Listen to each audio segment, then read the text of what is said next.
हर हर महादेव। आप सुन रहे हैं वेंट अप चैनल द्वारा प्रसारित शिव पुराण कथा।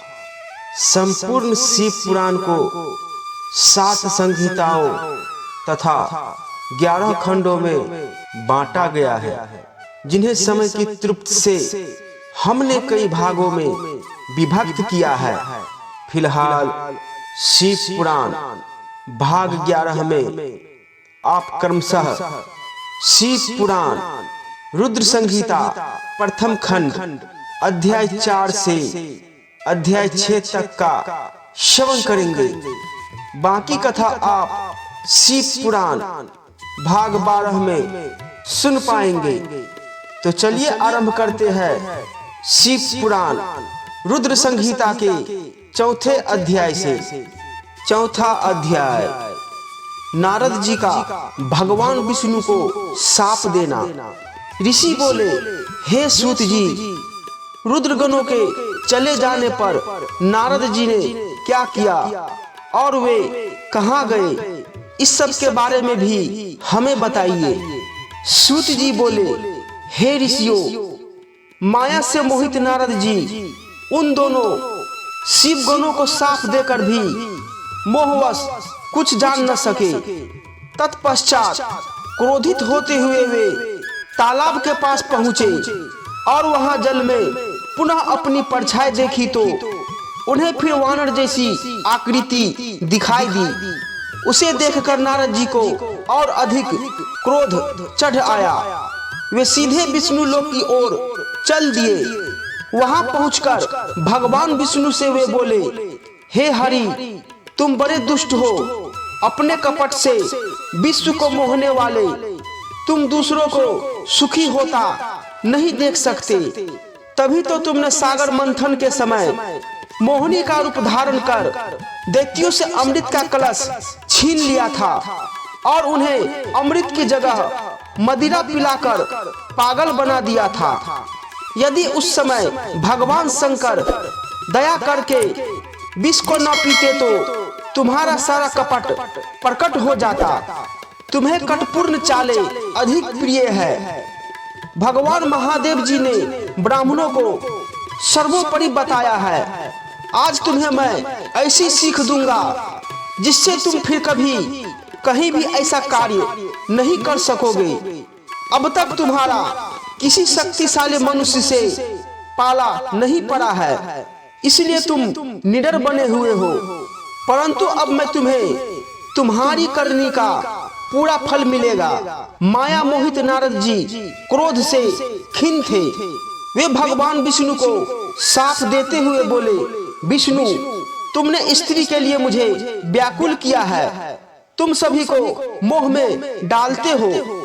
तुमने राजा का रूप धारण करके मुझे छला था, इसलिए मैं तुम्हें शाप देता हूं कि तुम्हारे जिस रूप ने कपट पूर्वक मुझे छला है, तुम्हें वही रूप मिले। तुम राजा होगे और इसी तरह स्त्री का वियोग भोगोगे जिस तरह मैं भोग रहा हूँ।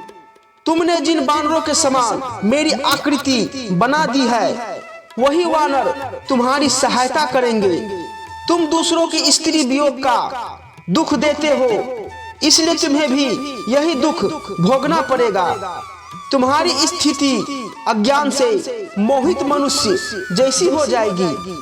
अज्ञान से मोहित नारद जी का शाप विष्णु भगवान ने स्वीकार कर लिया। तत्पश्चात उन्होंने महालीला करने वाली मोहिनी माया को समाप्त कर दिया। माया के जाते ही नारद जी का खोया हुआ ज्ञान लौट आया और उनकी बुद्धि पहले की तरह हो गई तथा मन में आश्चर्य उत्पन्न हो गया। यह सब जानकर नारद जी बहुत पछताने लगे और अपने को धिक्कारते हुए भगवान विष्णु के चरणों में गिर पड़े और उनसे क्षमा मांगने लगे। नारद जी कहने लगे कि मैंने अज्ञानवश होकर और माया के कारण आपको जो शाप दे दिया है वह झूठा हो जाए। भगवान, मेरी बुद्धि खराब हो गई थी जो मैंने आपके लिए बुरे वचन अपनी जबान से निकाले। मैंने बहुत बड़ा पाप किया है। हे प्रभु, मुझ पर कृपा कर मुझे ऐसा कोई उपाय बताइए जिससे मेरा सारा पाप नष्ट हो जाए। कृपया मुझे कोई तरीका बताइए। तब श्री विष्णु ने उन्हें उठाकर मधुर वाणी में कहा, हे महर्षि, आप दुखी न हो, आप मेरे श्रेष्ठ भक्त हैं, इसमें कोई संदेह नहीं है। नारद जी, आप चिंता मत कीजिए, आप परम धन्य हैं। आपने अहंकार के वशीभूत होकर भगवान शिव की आज्ञा का पालन नहीं किया था, इसलिए उन्होंने ही आपका गर्व नष्ट करने के लिए यह लीला रची थी। वे निर्गुण और निर्विकार है और सत्य, रज और तम आदि गुणों से परे है। उन्होंने अपनी माया से ब्रह्मा, विष्णु और महेश तीनों रूपों को प्रकट किया है। निर्गुण अवस्था में उन्हीं का नाम शिव है। वे ही परमात्मा, महेश्वर, परब्रह्मा, अविनाशी, अनंत और महादेव नामों से जाने जाते हैं। उन्हीं की आज्ञा से ब्रह्मा जी जगत के स्रष्टा हुए हैं। मैं तीनों लोकों का पालन करता हूँ और शिव जी रुद्र रूप में सबका संहार करते हैं। वे शिव स्वरूप सबके साक्षी है। वे माया से भिन्न और निर्गुण है। वे अपने भक्तों पर सदा दया करते हैं। मैं तुम्हें समस्त पापों का नाश करने वाला, भोग एवं मोक्ष प्रदान करने वाला उपाय बताता हूँ।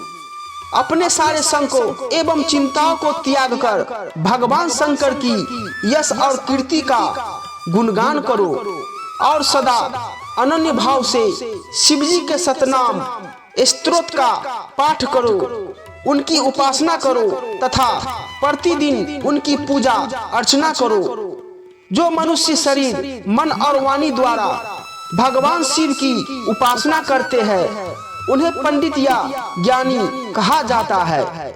जो मनुष्य शिवजी की भक्ति करते हैं उन्हें संसार रूपी भवसागर से तत्काल मुक्ति मिल जाती है।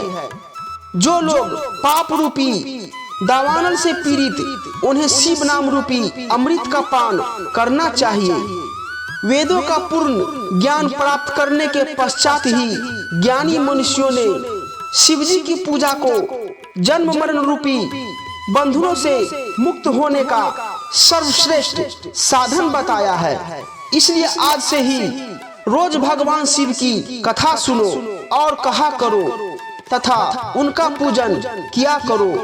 अपने हृदय में भगवान शिव की चरणों की स्थापना करो तथा उनके तीर्थों में निवास करते हुए उनकी स्तुति कर उनका गुणगान करो।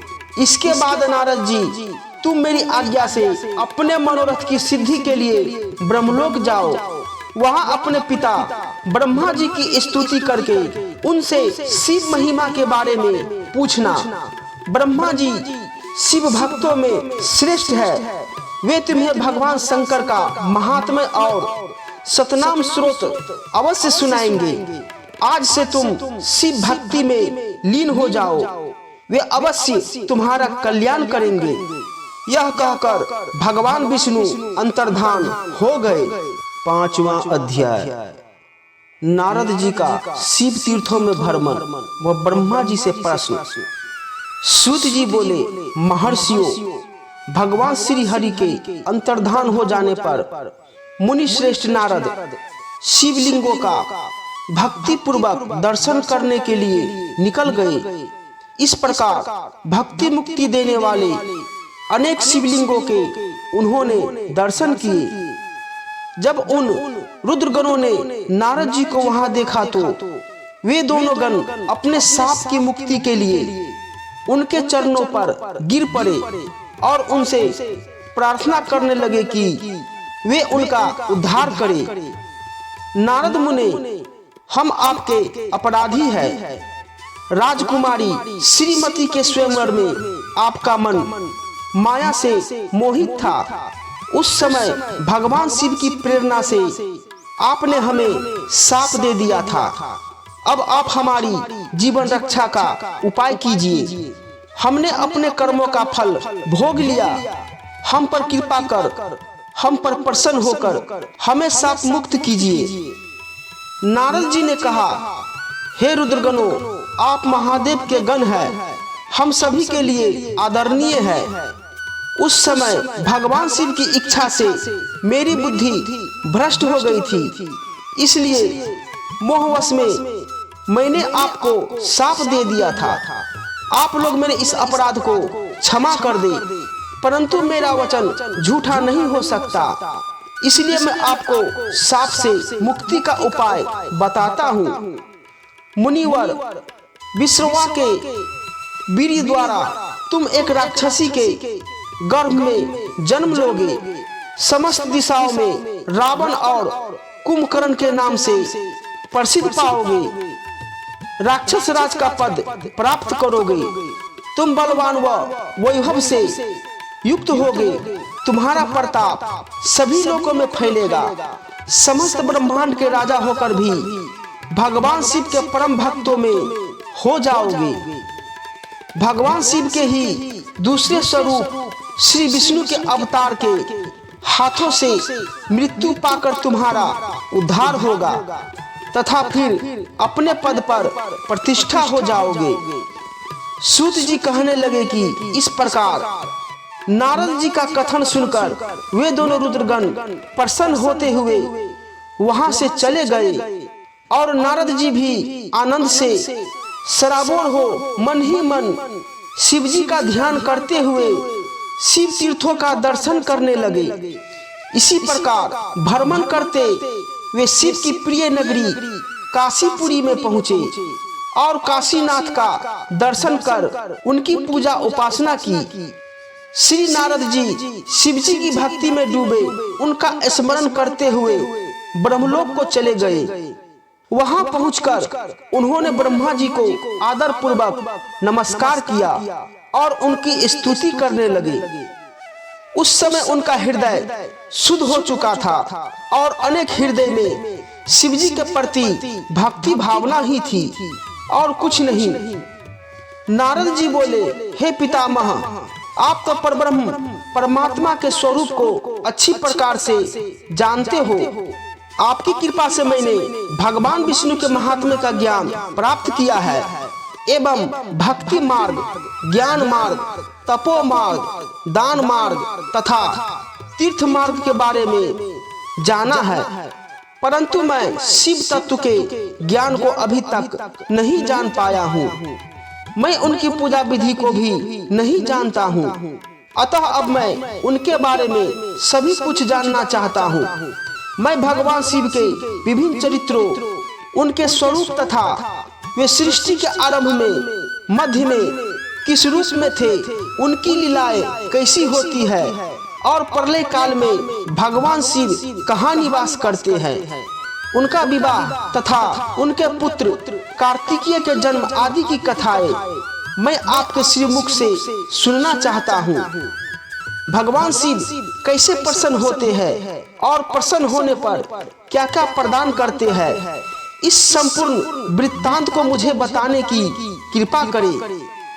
अपने पुत्र नारद की ये बातें सुनकर पितामह ब्रह्मा बहुत प्रसन्न हुए।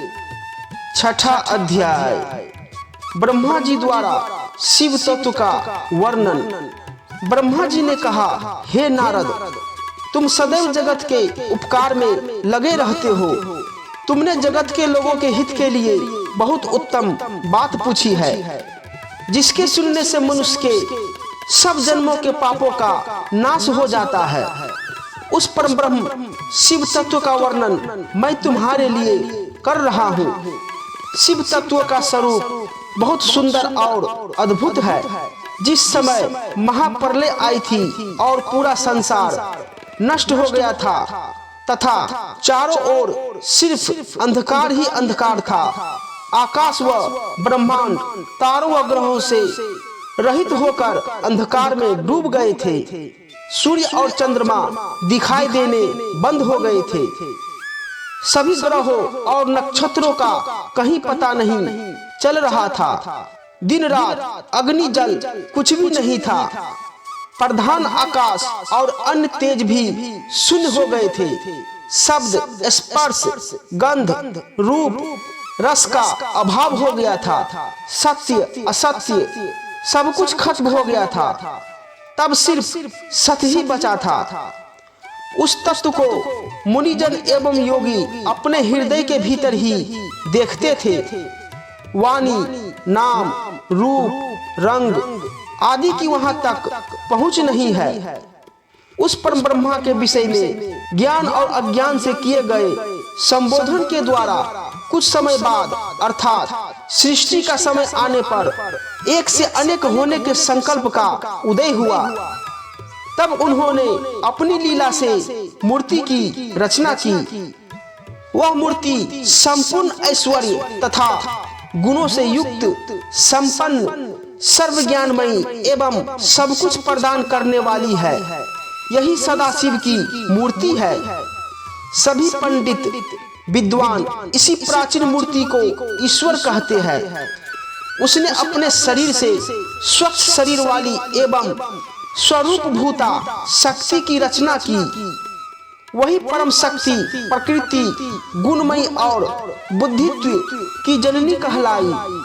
उसे शक्ति, अंबिका, प्रकृति, संपूर्ण लोकों की जननी, त्रिदेवों की माता, नित्या और मूल कारण भी कहते हैं। उसकी 8 भुजाओं एवं मुख की शोभा विचित्र है। उसके मुख के सामने चंद्रमा की कांति भी क्षीण हो जाती है। विभिन्न प्रकार के आभूषण एवं गतियां देवी की शोभा बढ़ाती है। वे अनेक प्रकार के अस्त्र शस्त्र धारण किए हुए हैं। सदाशिव को ही सब मनुष्य परम पुरुष, ईश्वर, शिव शंभु और महेश्वर कहकर पुकारते हैं। उनके मस्तक पर गंगा, भाल में चंद्रमा और मुख में 3 नेत्र शोभा पाते हैं। उनके 5 मुख है तथा 10 भुजाओं के स्वामी एवं त्रिशूलधारी है। वे अपने शरीर में भस्म लगाए हैं। उन्होंने शिवलोक नामक क्षेत्र का निर्माण किया है। यह परम पावन स्थान काशी नाम से जाना जाता है। यह परम मोक्षदायक स्थान है। इस क्षेत्र में परमानंद रूप शिव पार्वती सहित निवास करते हैं। शिव और शिवा ने प्रलय काल में भी उस स्थान को नहीं छोड़ा। इसलिए शिवजी ने इसका नाम आनंदवन रखा है। एक दिन आनंदवन में घूमते समय शिव शिवा के मन में किसी दूसरे पुरुष की रचना करने की इच्छा हुई। तब उन्होंने सोचा कि इसका भार किसी दूसरे व्यक्ति को सौंपकर हम यहीं काशी में विराजमान रहेंगे। ऐसा सोचकर उन्होंने अपने वाम भाग के 10वें अंग पर अमृत मल दिया, जिससे एक सुंदर पुरुष वहां प्रकट हुआ, जो शांत और सत्व गुणों से युक्त एवं गंभीरता का अथाह सागर था। उनकी कांति इंद्र नीलमणि के समान श्याम थी। उसका पूरा शरीर दिव्य शोभा से चमक रहा था तथा नेत्र कमल के समान थे। उसने हाथ जोड़कर भगवान शिव और शिवा को प्रणाम किया तथा प्रार्थना की कि मेरा नाम निश्चित कीजिए। यह सुनकर शिव हंसकर बोले कि सर्वत्र व्यापक होने से तुम्हारा नाम विष्णु होगा। तुम भक्तों को सुख देने वाले होगे। तुम यहीं स्थिर रहकर तप करो, वही सभी कार्यों का साधन है। ऐसा कहकर शिव जी ने उन्हें ज्ञान प्रदान किया तथा वहां से अंतर्धान हो गए। तब विष्णु ने 12 वर्ष तक वहां दिव्य तप किया। तपस्या के कारण उनके शरीर से अनेक जल धाराएं निकलने लगी। उस जल से सारा सुना आकाश व्याप्त हो गया। वह ब्रह्मरूप जल अपने स्पर्श मात्र से पापों का नाश करने वाला था। उस जल में भगवान विष्णु ने स्वयं शयन किया। नार अर्थात जल में निवास करने के कारण ही वे नारायण कहलाए। तभी से उन महात्मा से सब तत्वों की उत्पत्ति हुई। पहले प्रकृति से महान और उससे 3 गुण उत्पन्न हुए तथा उनसे अहंकार उत्पन्न हुआ। उससे शब्द, स्पर्श, रूप, रस और गंध एवं 5 भूत प्रकट हुए। उनसे ज्ञानेंद्रिया एवं कर्मेंद्रिया बनी। उस समय एकाकार 24 तत्व प्रकृति से प्रकट हुए एवं उनको ग्रहण करके परम पुरुष नारायण भगवान शिव जी की इच्छा से जल में सो गए। इस प्रकार रुद्र संहिता खंड के साथ शिव पुराण संपूर्ण हुआ। आगे शिव पुराण भाग 12 में शेष कथा का श्रवण करेंगे। हर हर महादेव।